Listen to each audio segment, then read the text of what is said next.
First three things. First thing, I get them to improve their language. Mm-hmm. Second thing, I'll get them to stretch. Mm-hmm. Maybe just for a few minutes a day. Just to get them to move.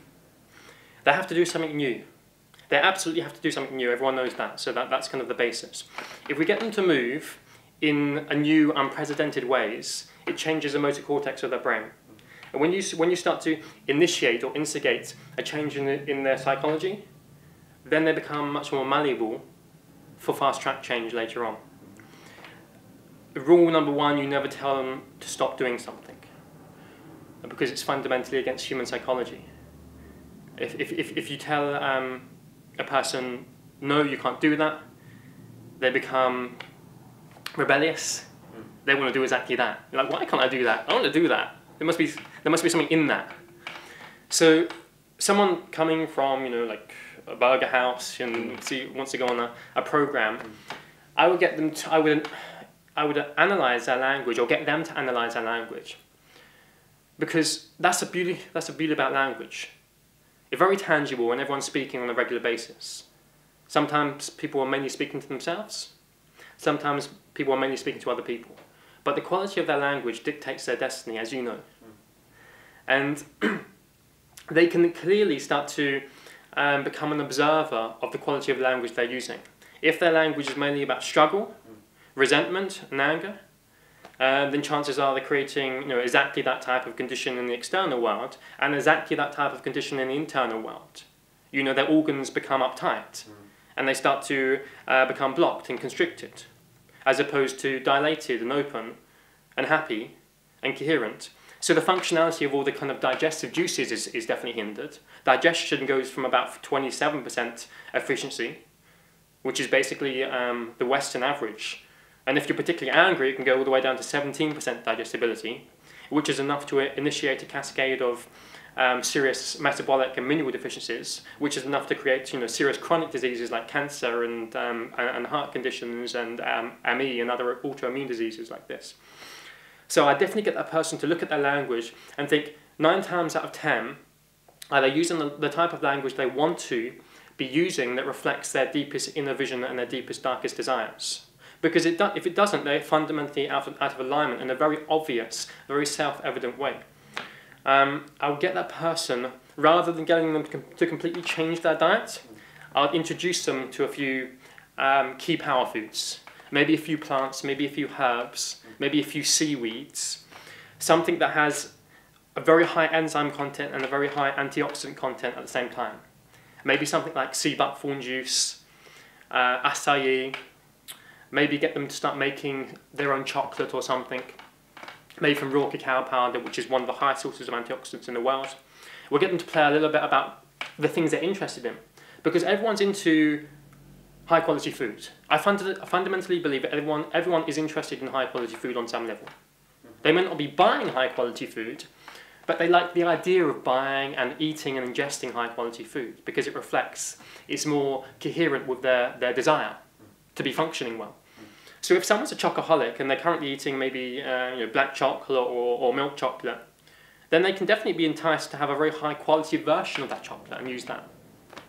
So it's more about, coaching isn't just coming up to someone with like a pre-written series of things. Like here's a program that's already been written, we just give it to this agent, have no idea who they are, we just try and cram it in like the educational system. It's nothing to do with that. It's finding out who they are, where they are, and what things are naturally bouncing up that we can showcase that would fit in very well with their interests and their values already. On top of that, every single person in human history is like a snowflake. So there's no such thing as a general program for wellness. It doesn't exist. Because one man's poison is another man's panacea. One man's yoga that's healing and rejuvenating is another man's nervous disease. It's basically overstimulating the nervous system. Maybe they're doing a type of Kundalini yoga that is aggravating their nervous system so much they break down and have a stroke. So we definitely have to fit things where they are. So I would definitely go for the food and definitely go for language, and we'll be looking at those two areas. And on top of that, I'll get the person to move in irregular ways. I get them to stretch. I'm not talking about irregular motion as in be like a child, run through the field and just go crazy. but something where the movement, maybe they're doing 20 movements a day of something that stimulates muscle growth and stimulates new movement and stimulates different neurological wiring in the brain so that they can be more malleable for the bigger program. And I think that can often be enough, because sometimes when we talk about people being stuck in their ways, everyone knows someone in their life where they're stuck in their ways. We get annoyed with them because they don't change. We give them all this amazing, inspiring information, and they're just like completely cold, no reaction, nothing's changed. They actually can't physically change anyway, because their wiring of their brain is being whipped and fired in that certain way by those basic, automatic, constant movements where that person has not changed their behavior or their psychology at all, so they're getting the same results, the same firings and the same wirings on a perpetual basis, and they become almost rigid. The actual synaptic connections become hardwired, and that's why the person can't change. So gently, we have to get them to start doing something different in their external reality and their internal reality to affect and initiate plasticity of the brain. As soon as you get plasticity of the brain, you open up the possibility for being able to give someone some inspiring, motivating information, and then they're more likely to smile and, that sounds interesting, I think I'll give that a go. Or even, that sounds interesting, I'll do some more research. But unless the person has any spark whatsoever, if the person has no spark whatsoever, there's no change. There can never be any change within their agency. So we're just getting them through these different thresholds of increasing malleability and increasing dynamism and increasing giggly glee for life, because they have to be excited. If they're not excited, then that's precisely where the work lies, to get them excited. And of course, it's not about us initiating anything on another person per se. But in the final analysis, if that person is so rigid, then we put them on a stretcher and carry them to places. And so their friends and family become the people that are supporting them.